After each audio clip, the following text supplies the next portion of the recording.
MS Dhoni ऐसा नाम और कप्तान जिसकी तारीफों के गीत सारे दुनिया गाती है। इनके सेल्फलेस होने, स्टंप्स के पीछे क्विकेस्ट होने, बेस्ट फिनिशर और ग्रेटेस्ट होने में तो किसी को कोई दो राय नहीं।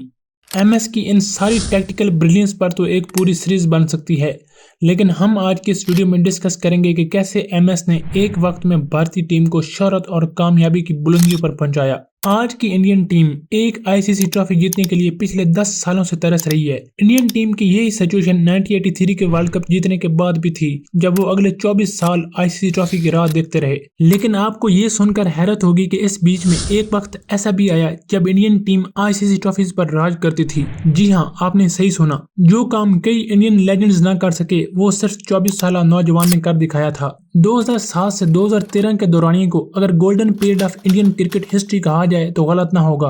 तो आइए जानते हैं कि MS धोनी ने ऐसा क्या किया कि वो इंडिया को सिर्फ और सिर्फ 6 सालों में T20 world cup, ODI world cup और चैंपियन ट्रॉफी जिताने में कामयाब रहे। Reason number 1, tactically strong in decision making. Cricket के मैदान पर ज्यादातर फैसले कप्तान को ही लेने होते हैं। वो डिसीजन टीम के हक में भी जा सकते हैं और टीम के खिलाफ भी, लेकिन MS में ऐसे बोल्ड डिसीजन लेने की एक ऐसी शक्ति थी कि वो गेम सिचुएशन को देखते हुए ऐसे डिसीजन लेते जो मोस्टली टीम के लिए बेहतर रहते। 2007 T20 world cup India versus Pakistan और मैच टाई हो गया। इस वक्त ये रूल था कि मैच टाई होने की सूरत में दोनों टीमों को बॉल आउट करना होता था। तो जब भी इंडियन प्लेयर बॉल करने आता तो दोनों स्टंप्स के पीछे बिल्कुल स्ट्रेट खड़े होते ताकि बॉलर को विकेट हिट करने में आसानी हो, और दूसरी तरफ कामरान अकमल विकेट के बिल्कुल ऑफ साइड पर खड़े होते, जिससे उनका एक भी बॉलर विकेट को हिट करने में नाकाम रहा और इंडिया बआसानी वो मैचअप जीत गया। धोनी की उस छोटी मगर स्मार्ट मूव ने दुनिया को बता दिया कि he is here to stay, he is here to create a legacy for Indian cricket. इसी वर्ल्ड कप के फाइनल में एक बार फिर इंडिया पाकिस्तान आमने सामने थे। पाकिस्तान को मैच और वर्ल्ड कप जीतने के लिए 6 बॉल्स पर 13 रन चाहिए थे और इंडियन टीम को सिर्फ 1 विकेट।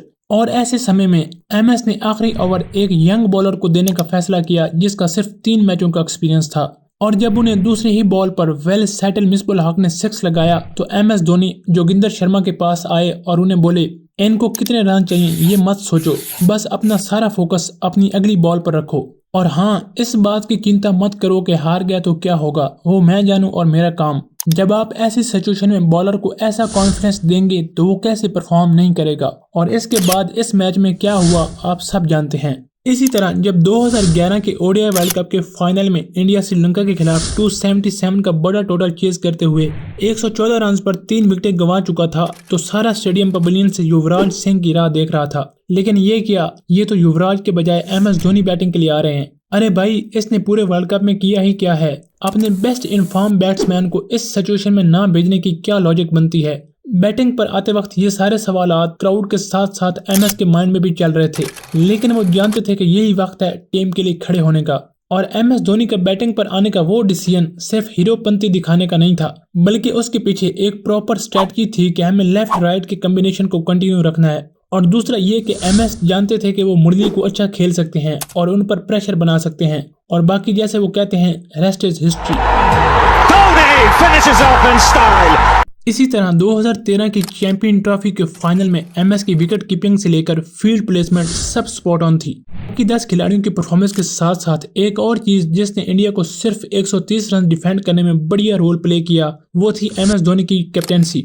जब इंग्लैंड को 18 बॉल्स पर सिर्फ 28 रन चाहिए थे और इसकी 6 विकेटें बाकी थीं और क्रीज पर मॉर्गन और बुपारा सेट थे, और ऐसे लग रहा था कि इंग्लैंड बआसानी ये मैच जीतने में कामयाब हो जाएगा। ठीक इसी मौके पर MS ने एक बार फिर अपने स्मार्ट और टैक्टिकल कैप्टन होने का सबूत दिया और बॉलिंग पर ईशांत शर्मा को लाए, जो कि मैच के महंगे तरीन बॉलर साबित हो रहे थे। जब उन्हें दूसरी ही बॉल पर 6 पड़ा तो MS ने ईशांत को प्लान B यानी कि आउटसाइड पर स्लोअर बॉल करने का कहा, और सोने पर सुहागा ईशांत ने उससे अगली बॉल पर बुपारा को भी आउट करके इंग्लैंड के चांसेस को और कम कर दिया।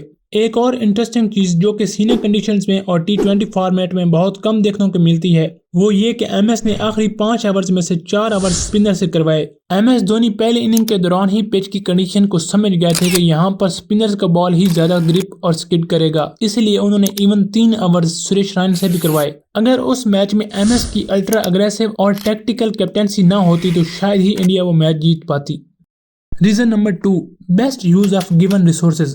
आप एमएस को चाहे एक यंग टीम दें या एक्सपीरियंस, वो अपने गिवन रिसोर्सेज से मैक्सिमम आउटपुट निकलवाना जानते हैं। फिर चाहे वो 2007 का T20 वर्ल्ड कप हो जिसमें सारी टीम ही यंग थी, या फिर 2011 का वर्ल्ड कप जो एक्सपीरियंस खिलाड़ियों से फुल थी, या फिर 2013 की चैंपियन ट्रॉफी जिसमें दोनों चीजों का मिक्सअप था। लेकिन इन सब में एक बात जो कॉमन थी वो ये कि एमएस ने कैसे हर बार राइट टाइम पे राइट प्लेयर को यूज किया, जिसकी बेहतरीन मिसाल ये है कि एमएस धोनी का रोहित शर्मा को एज अ ओपनर प्रमोट करना, क्योंकि एमएस रोहित की मिडिल ऑर्डर में स्ट्रगल को देखकर समझ चुके थे कि वो इस पोजीशन पर सूटेबल नहीं रहेंगे।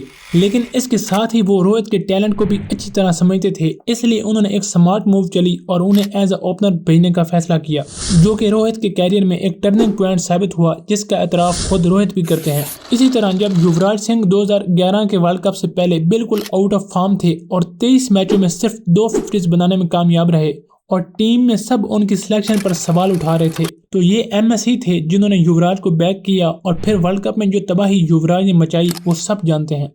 Reason number 3, his calmness and support to players. Recently K Rahul ने एक इंटरव्यू के दौरान कहा, जब भी हम इंडियन प्लेयर्स शब्द लीडर सुनते हैं तो हमारे माइंड्स में सिर्फ एक नाम आता है और वो है एमएस धोनी। टीम में सिर्फ एमएस की प्रेजेंस से ही टीम का मोरल और कॉन्फिडेंस बढ़ जाता था। वो जब तक क्रीज पर खड़े होते थे उनके फैंस समेत सब टीममेट्स को भी यही लगता था, एमएस है ना, डोंट वरी। एमएस की काम पर्सनैलिटी, गेम अवेयरनेस और एक्सपीरियंस से टीम के बाकी खिलाड़ियों को बहुत कुछ सीखने को मिलता। रवि अश्विन एमएस की लीडरशिप का एक वाक्य बताते हैं कि 2010 की चैंपियन लीग के दौरान सीएसके का एक मैच टाई हो गया तो टीम मीटिंग में एमएस ने पूछा कि कौन ओवर करवाना चाहता है, तो अश्विन ने हाथ खड़ा कर दिया, तो एमएस ने बगैर कोई सवाल किए अश्विन को ओवर दे दिया और अश्विन को उस ओवर में 4 छक्के पड़ गए और वो परेशान होकर पिच पर बैठे थे। तो एमएस उनके पास से गुजरते वक्त बोले, तुमने कैरम बॉल क्यों ट्राई नहीं की? अश्विन कहते हैं कि सिर्फ उनकी इस लाइन ने मेरे अंदर इतना ज्यादा कॉन्फिडेंस पैदा किया और अगला मैच जो कि टीम के लिए डू और डाई गेम थी और मुझे कोई उम्मीद नहीं थी कि मुझे प्लेइंग 11 में रखेंगे, लेकिन एमएस ने मुझे बैक किया और टीम में रखा और अश्विन ने उस मैच में टीम के लिए एक मैच विनिंग परफॉर्मेंस देते हुए man of the match award हासिल किया। ये छोटी छोटी चीजें जो एमएस टीम के माहौल और खिलाड़ियों को मेंटली तौर पर रिलैक्स करने के लिए करते ताकि प्लेयर्स का कॉन्फिडेंस शेक ना हो और इसके बाद टीम हमेशा एक नए रूप में नजर आती और यही वजह है कि वो इतने कम अरसे में 3 आईसीसी ट्रॉफी जीतने में सफल रहे। हर कोई एमएस धोनी की कप्तानी और उनकी आईसीसी ट्रॉफीज जीतने की कला पर बात करता है, लेकिन जो लेगेसी, इम्पैक्ट, एनवायरनमेंट और माइंडसेट एमएस धोनी ने टीम में इंस्टॉल किया और कई प्लेयर्स को अपनी लीडरशिप में ग्रो करके इंडियन क्रिकेट का मुस्तकबिल संवारा और मोस्ट इम्पोर्टेंटली जिस वक्त टीम की क़यादत संभाली और जब लीडरशिप की ड्यूटी से साइन ऑफ किया तो इसमें जमीन आसमान का फर्क है। इंडियन क्रिकेट में धोनी से कई बड़े प्लेयर्स आएंगे लेकिन कोई भी एमएस धोनी को रिप्लेस नहीं कर पाएगा। आप एमएस धोनी और उनकी कप्तानी के मुतालिक क्या सोचते हैं? अपनी कीमती राय कमेंट्स में जरूर दीजिएगा। अगर वीडियो अच्छी और इन्फॉर्मेटिव लगी हो तो काइंडली लाइक और सब्सक्राइब जरूर कीजिएगा। वीडियो देखने के लिए बहुत बहुत शुक्रिया।